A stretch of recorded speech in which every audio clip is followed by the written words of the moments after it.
So, welcome to our next podcast in our series, Movement for Life. Today I'm joined by Rob Montgomery, who's a former patient of the Cardiac Rehab Service here in Coventry, a part of our community-based NHS team. Came to the Centre for Exercise and Health, which is known locally as Atrium Health. Rob, welcome firstly.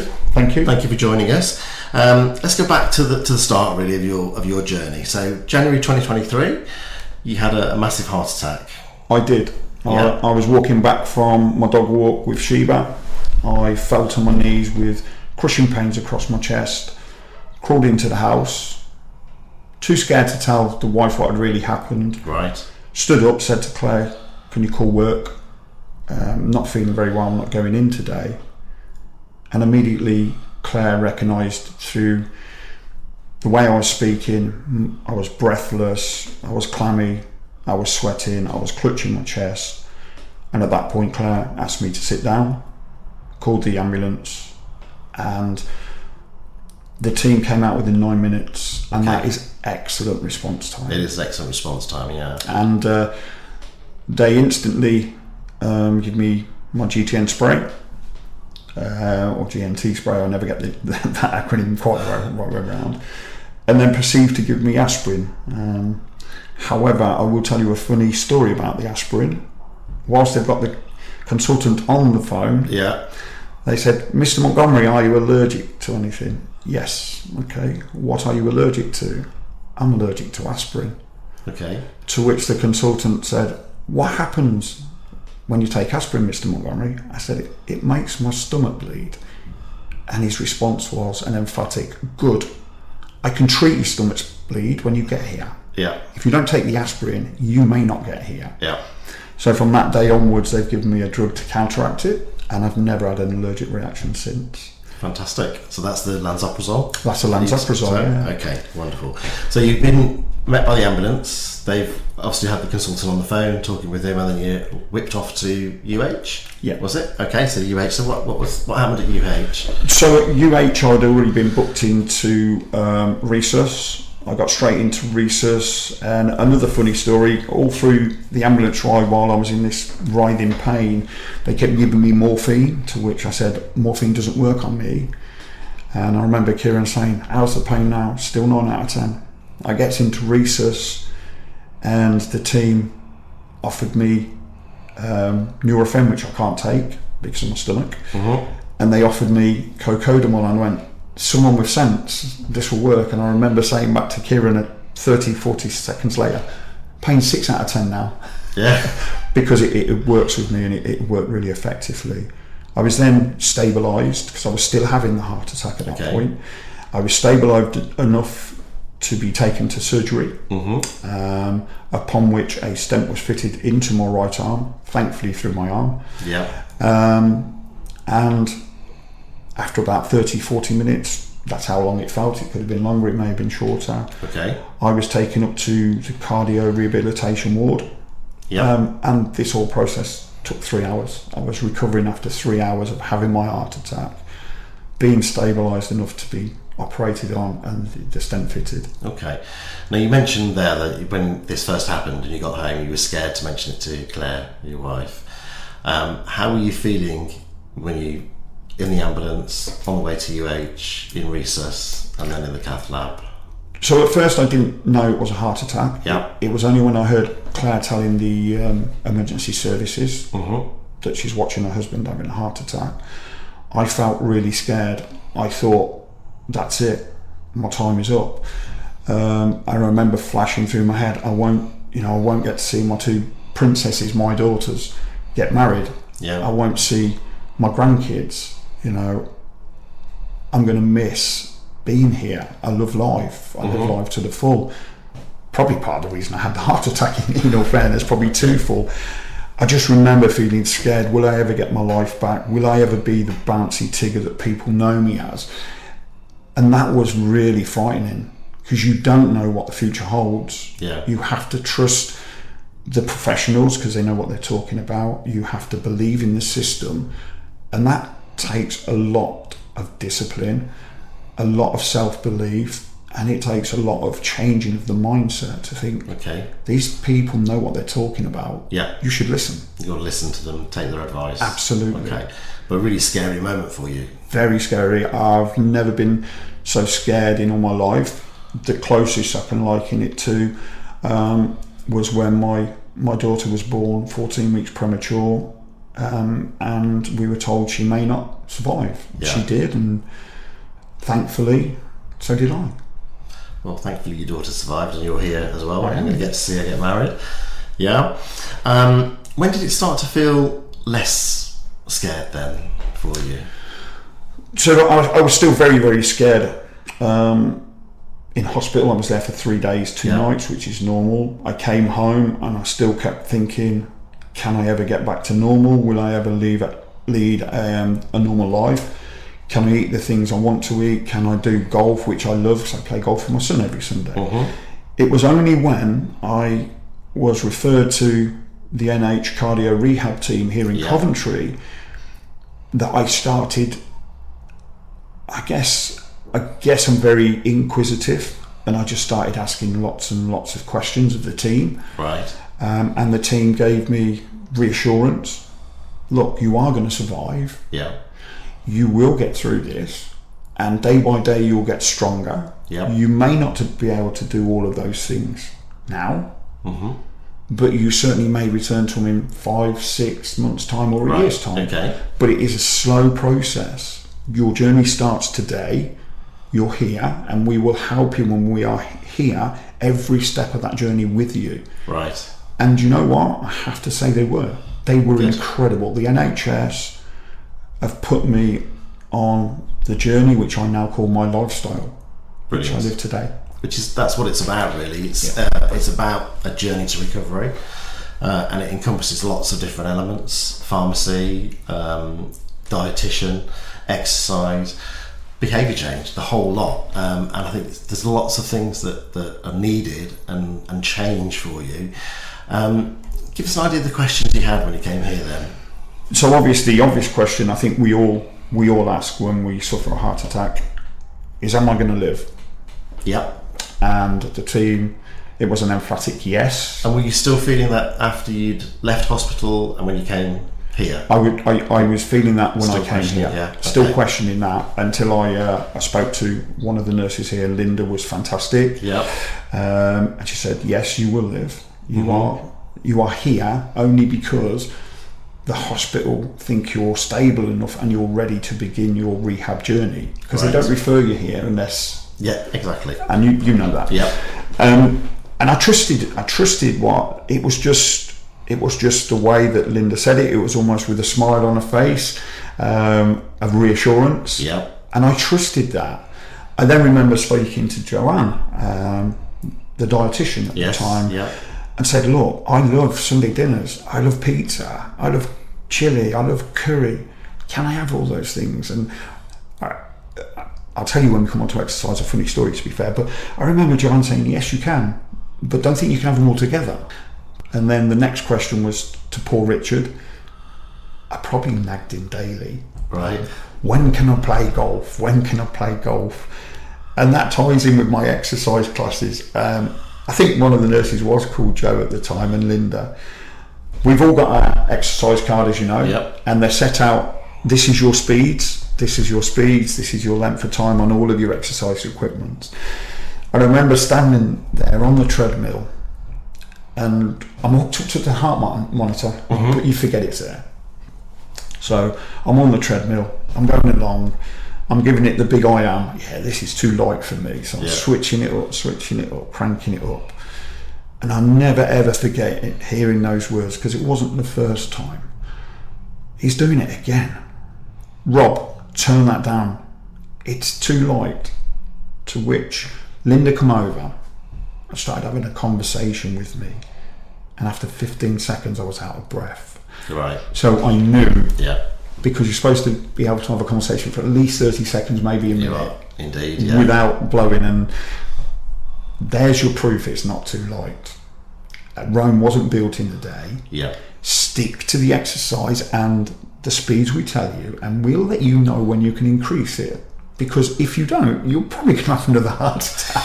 Jokingly, but possibly.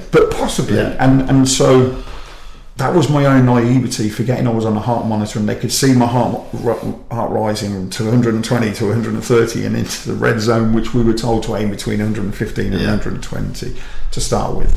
And so my RPE, if you put it down, would have probably been about 12 out of 10 at that point. Right. It was too much too soon. And that was the biggest, those three are the biggest lessons I learned at Atrium Health.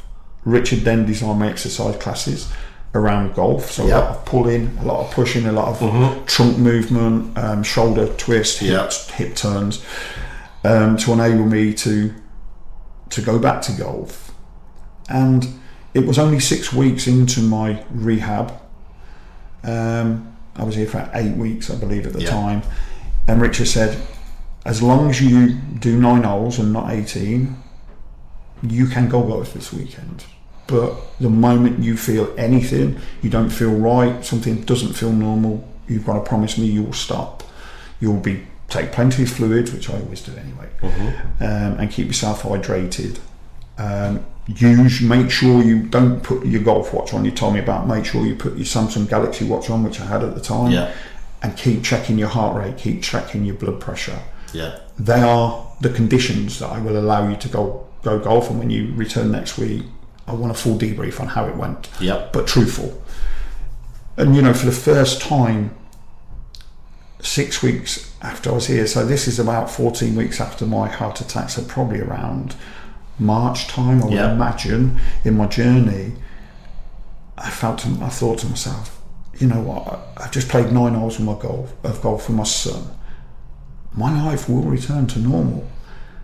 I just have to listen to everything I'm taught, and those 3 lessons were everything in moderation, use your traffic light system, which Claire religiously shopped to that, and make sure that you do not try to push yourself too far too quickly.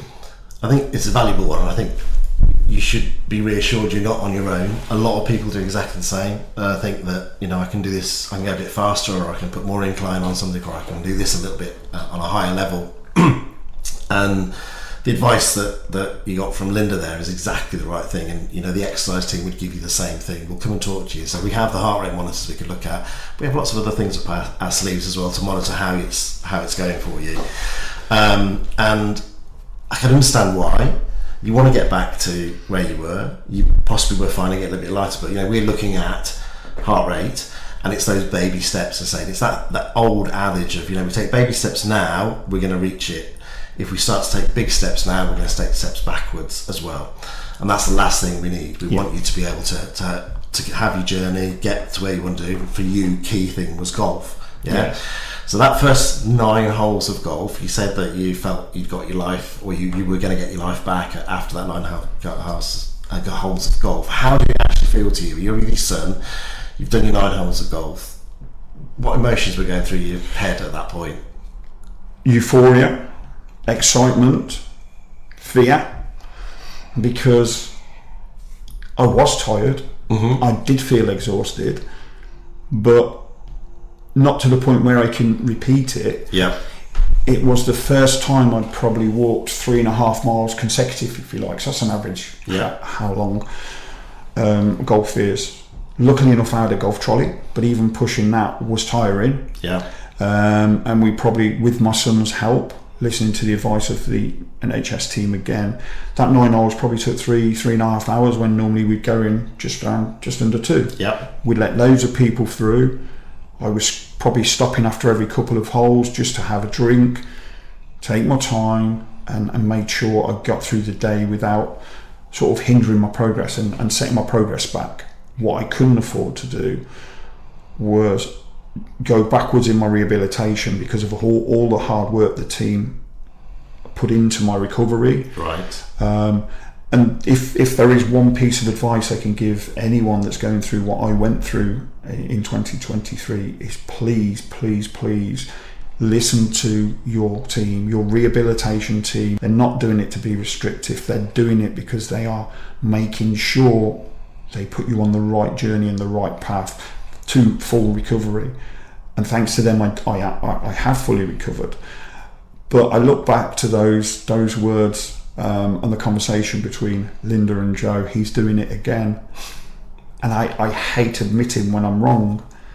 And I'll come on to a great example later in the podcast about how I made a mistake. But they were absolutely right. Yeah. And I probably got my lifestyle back quicker as a result of listening to the advice.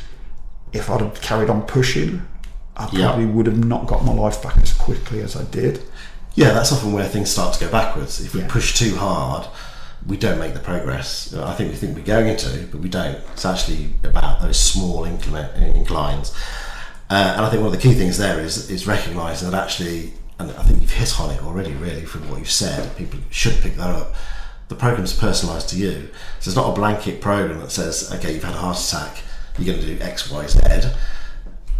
It revolves around what is right for you and what you need. So not only from a condition perspective, comorbidities, what's happened to you heart attack wise, but also what are your goals? What do you want to achieve? What do you want to get out of being with us? And then we'll design a program that will help you do that. So you hit on there the fact there was quite a bit of core work, there was quite a bit of rotational work in there was shoulder work in there, all the sort of things you're going to need for playing golf. Walking on the treadmill, it might seem that it's, actually I'm on a treadmill, I should be jogging or I should be doing this, but actually if you're looking to play golf and you've got that 2 to 3 mile walk that's involved in that, that's a perfect thing to be doing on the treadmill as well at the same time, because you're going to involve that as part of your golf. So I think it's just recognising that everybody who comes has an individual programme, and we quite often see people saying to the person next to them, I'm doing 6 minutes on here, you're doing 9 minutes, why am I not doing 9 minutes? It's not your program. No. It's specific to you. You probably don't need to do 6 minutes for what we want you to achieve.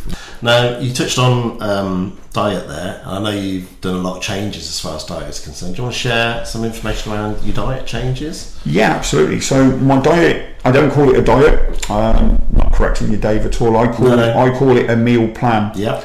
I have a meal plan that tracks all of my macros every day. But it's not just about macros, it's about, am I getting my micronutrients, out of my veg, my kale, my spinach, my edamame beans? Am I getting the right foods? So I balance my meals out accordingly. And my favourite typical day is start the day with a Greek yogurt breakfast. Mm-hmm. I'll have a tuna salad for lunch, and then I'll make whatever I like. Tuesdays is always salmon day. Right. And Thursdays is always my homemade curry or my homemade chili day. Wednesday tends to be my whitefish, so I'm getting plenty of my omega-3s and my good fats. But every meal is based around 1 quarter is protein, 1 quarter is carbs, and half is veg. So my average meal, if I was having let's say I was having a chicken burger, I can have a healthy chicken burger. I will use forgive me name dropping a brand, I will use a Warburton's high protein bagel. Okay. I will spread softened avocado on the bagel instead of butter. Yep. Lean chicken for my protein, 2 pieces of lean chicken, probably around 75 grams. I'll have 2 of those, so that's 150 grams. I will then have my salad on top. I would then have either air fried sweet potatoes, right? Okay, or air fried potatoes. Yep. Everything I eat is air fried; it's not fried at all. Okay, or microwave where it's appropriate. I will then have a rainbow of colours. So I will probably have some sweet corn. It will be carrots, and it will be edamame beans. Mm-hmm. Or it'll be spinach, or it'll be kale, or it'll be broccoli. My go-to is edamame, because out of 100 grams of edamame beans, you're getting nearly 12 grams of protein. Yeah. So it's one of the most protein-dense foods you can have, but it's highly nutritious in other aspects of nutrients. Mine is a meal plan because it's not restrictive. Mm-hmm. If I'm going for a night out, a weekend away, I will start the day with a lighter version of my Greek berry yogurt and my tuna dinner, and I can take those calories down to around 700 calories but still deliver over 100 grams of protein in that. So I've had my protein, I've had my calories, I've had all of the nutrients that I need for that day. So whether it be a weekend away at Butlins and I'm going to have fish and chips at the resort, or I'm going along the beach the next day and stop at a cafe and have fish, chips and mushy peas, I'm going to drink loads of beer. I always, as part of my meal plan, I always take my revival kit with me. And my revival kit is an egg boiler, eggs, tins of tuna, cottage cheese, Greek yogurt if I haven't got a Tesco's near, because one of them, the sites don't. If they do, I'll just go to Tesco's that morning. But it also includes a set of dumbbells. So even when I'm away from home, I will walk around the camp or to the shops. There's my 3,000 dog walk, steps dog walk. And then I'll have the same breakfast I'd have at home, because we don't have the meal plan there for obvious reasons. Then I'll have the same lunch I'd have at home. And then later that night, we have what's called a 2-hour brunch. Yes. And the 2-hour brunch, you get your meal included. Yeah. You can have as many top-ups as you like, and it's free cocktails or drinks for 2 hours. Okay. So I can go out on a family occasion because of my meal plan. That's why it's not a diet. Yep. I can enjoy myself, eat all of the foods and drink all of the things that I like, come back, log it into my journal, and then prepare that when I get home on Monday, it is back to normal. Yeah.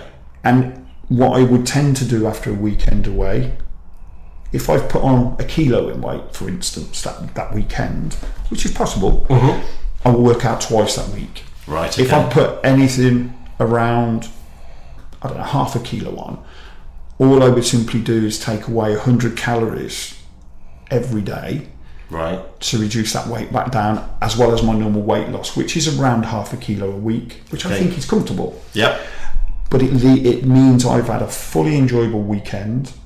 I log every ingredient in my journal. I'm looking to create a cookbook based on that. And that's my meal plan. I design it so that I can enjoy the food I love. I love making curry. Just simple swaps. You don't have to not have curry. You don't have to not have pizza. You don't have to not have chili. So my chili, my pizza, my curries, the sauces are all made with Greek yogurt and cottage cheese. That is a staple for every sauce I make. My chicken burgers, Perinay sauce in it, lighter version, but I'm still getting loads of goodness and protein. My curry, instead of rice, I put in lentils or chickpeas. So I haven't got that rice, the calories on that. But I'm still getting all the goodness. I'm still enjoying curries. I'm still enjoying pizza. I'm still enjoying chicken burgers. Still enjoying a meal I call, you get the bacon and egg McMuffin or sausage and egg McMuffin from McDonald's. I have my own version of that. Yep. But half the calories and twice the protein content. I think one of the key words I heard you say there quite a few times was enjoy. And I think, although diet is the correct, politically correct term, because a diet is what we eat, it's often associated with something that's restrictive, losing weight, etc., and banning things, which it shouldn't be, because it is about still enjoying what you want. It's just making those little swaps that you talked about there. So one of them, as I picked up on, you were talking there about, was rather than butter, you're using softened avocado. There's lots of things you can do to actually make these changes. Now, you spoke earlier on, we were chatting before this, and you mentioned a pizza, that the base is a tortilla wrap, Greek yogurt and cottage cheese. Yeah, and then you're adding the flavours on top of that as well. Absolutely. So, and you're still ending up with a satisfying meal that you're enjoying, but actually, calorie-wise, protein-wise, all the nutrients and everything is spot on where you want it to be. Every meal I put on my plate has a purpose. It is designed for a specific purpose, whether that be because I need my fatty oils, whether that be because I need my micronutrients and vitamins, whether that's because I need protein, whether or not my body's telling me it's tired. When my body tells me it's tired, I'm yawning, I'm lethargic, I know my body needs carbs or sugar or both, so I take them. But having that journal shows me a meal, because I've listed them all, it will show me a meal I can have that will replace my carbs and my sugar, but a healthy version of it. Yes. because I don't restrict myself. I have versions that are very high in calories for specific days. Rest days, I always pack high carbs, high calories. Yeah. To aid my recovery, because recovery is every bit as important as the exercise. It is. Because you need to relax and recover those muscles. Yeah, they've worked hard and intense. Yeah. And just on the exercise, I always use in my spreadsheet when I track, because it's not just a food journal, I track my exercise.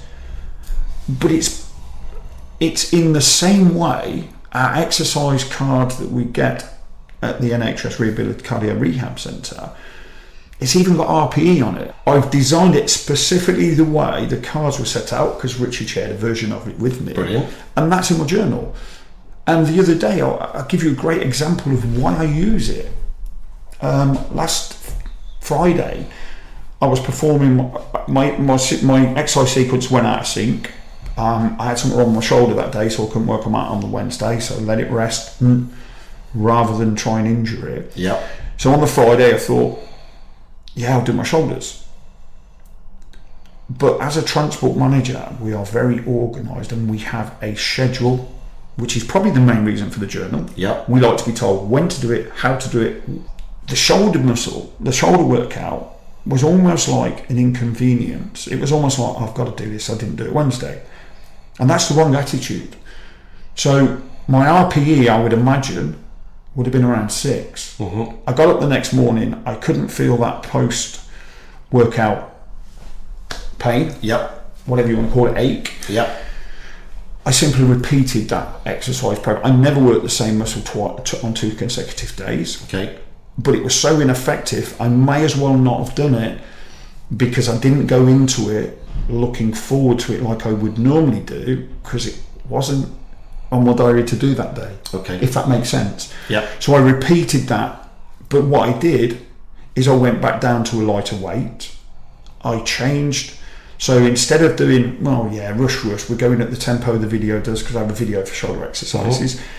I went, you know what, I just looked at that. That's not really effective. He's getting loads of reps in, but he's not really, there's no time and attention. And this is a big thing when you're working out. Time and attention helps the muscle. So I timed it, 2 seconds up, go 1, 2, 4 seconds down. But 2 seconds up, 1 second hold, 4 seconds down, 1 second hold, lighter weight. I felt more tired at a lighter weight with more time and attention than I had in the previous exercise. Yeah, I think if you go too fast with these things, they're not really effective, because you hit the nail on the head again. It's this time and attention thing. So we quite often telling people, if you count 2 in your head for the rise, 4 as you come down, you're getting a much better workout. You might be a lighter weight, you might be doing less reps, but you're getting more bang for your buck, if you like. Okay? Absolutely. Yeah, I do that now. Brilliant. And I'm still on the same weight, because it was last week. And I'll maintain that to the point where my body tells me my RPE is back down to 6, because now I know I need to either increase my reps or increase my weight.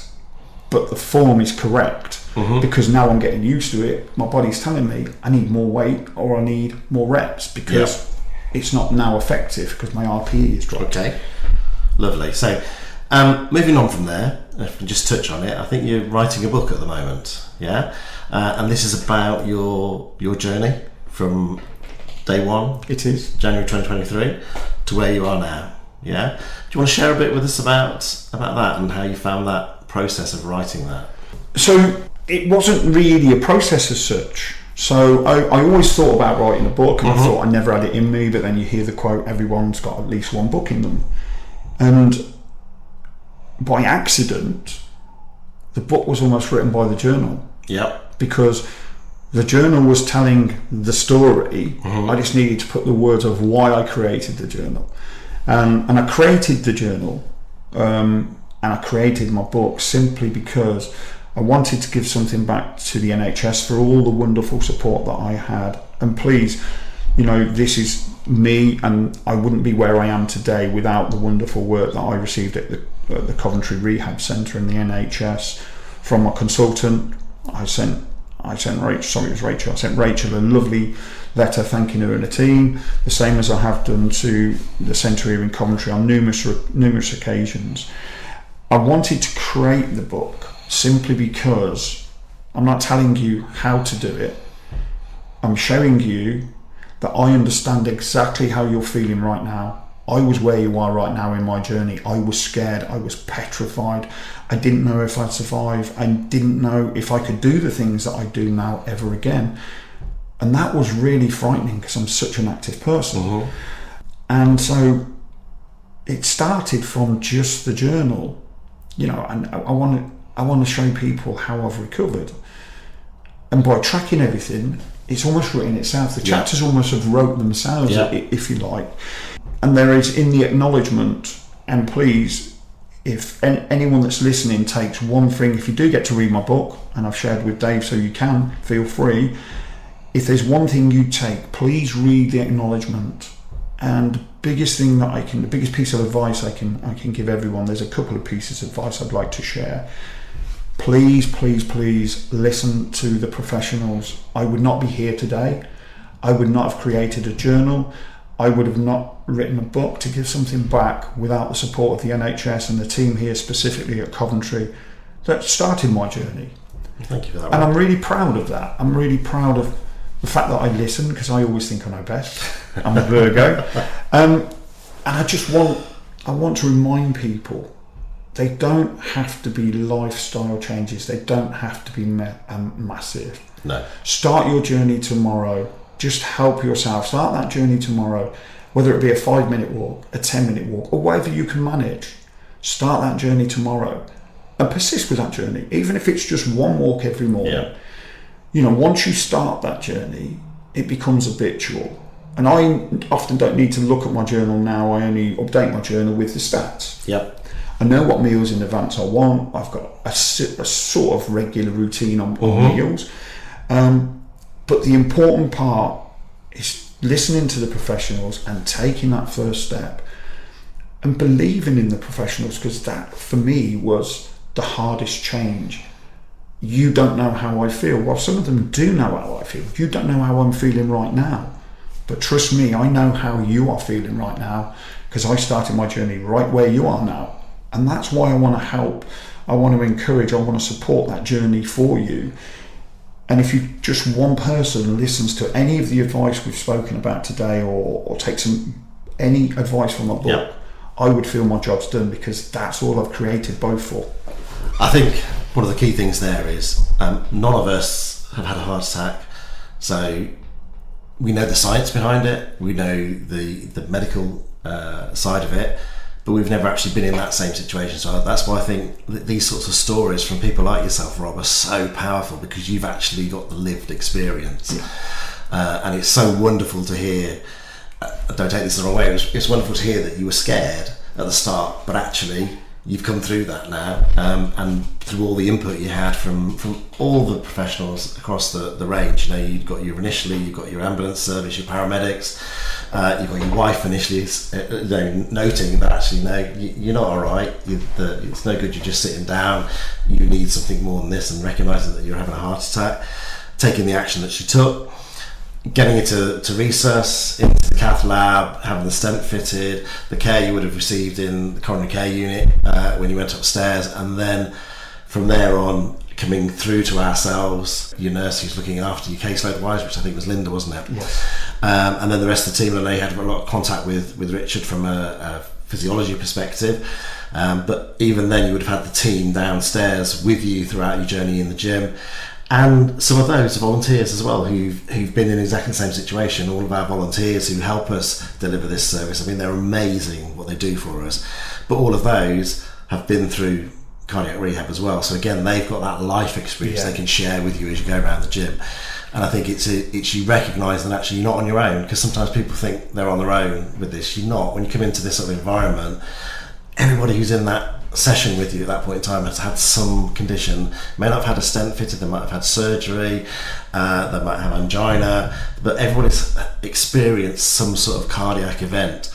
And that in itself is a powerful thing, and it's that support structure you've got from your peers as well, not just from the team. So thank you for coming in today, Rob. Thank you for sharing your story with us. I think it's an inspiring story, and I know you've said thank you to us loads of times. We never get tired of you doing it, but thank you for actually taking the time to come and talk to us today, and I'm glad that you got to play that nine holes of golf. Hopefully you're back up to your 18 holes now. Yeah, I'm playing regularly. And I think the takeaways that I would take from this is exactly some of the stuff you've hit on, that it's not about restricting yourself from having things that you enjoy. Absolutely It's not. about how you enjoy them and how you could possibly make those changes. It's not about making huge changes all at once. It's about a journey. And we certainly start to look at things here. We started to look a few years ago about this being a journey to recovery, rather than just you're here for cardiac rehab with us for 8 weeks. It's the start of your journey, and we'll help you through that journey. And more importantly, just something you touched on there, Dave, and thank you for having me today. It's been wonderful to share my journey, and I just hope it helps, even if it just helps one person, because it is a very scary place. But the team are there even after your 8 weeks. You know, I was invited to join the gym, but as Richard and I worked on, we created a session at home that could utilise my own gym. Not everyone's lucky enough to have that equipment. No. It's only basic equipment. Yep. It's nothing flash, but it enables me to manage my lifestyle. And, you know, you've got the other patients as well. Talk to your fellow patients. You know, share stories, because they may have one nugget that's helped them that you don't know or you haven't thought of, because it's a powerful thing when you've got that community together, because regardless of your condition or your treatment afterwards or why you're here, just talking to like-minded patients that are in a similar position to you is such a powerful message, and it gives you some advice or help. And if they're further in their journey than you are, it helps you actually believe that, look, they've been here for 4 weeks, because you don't always start on week 1 together. No, not at all. You're in mixed classes. So they might be almost at the end of their journey. And you're thinking, that's the art of the possible. Yes. And it motivates you. And the last thing I want to end on is, when I first started my journey, from after leaving cardio rehab, everything became about willpower. Yeah. Because it is restrictive at the start. Let's not kid ourselves. It is restrictive to a certain extent. But now it's not about restriction. It's not about willpower. It's about, I've created something that's habitual. Yeah. I get up and that's my routine. I follow it. I don't follow it because I have to. I follow it because it gives me a wonderful lifestyle. It's an enjoyable lifestyle, and I can have holidays and weekends away. I can go to family meals and celebrations. I can have family barbecues and enjoy them without feeling guilty. Yes. Because the moment they've gone, I don't think I'm dreading getting on the scales tomorrow. I look forward to getting on the scales tomorrow, because it tells me, do I need to add an additional evening session? Yeah. Do I reduce my calories for a week to 100 calories? Yep. Because I know how much 100 calories, which is 700 calories a week, and how much weight roughly that will take off by the end of the week. Right. So all of those things are powerful messages, and that's what's helped me enjoy the lifestyle I've got today. So thank you for having me. It's a pleasure to have you here, and I'm glad you're enjoying the lifestyle you're enjoying. Thank you for joining us, Rob, and tune in again for our next podcast in Movement for Life. Bye-bye.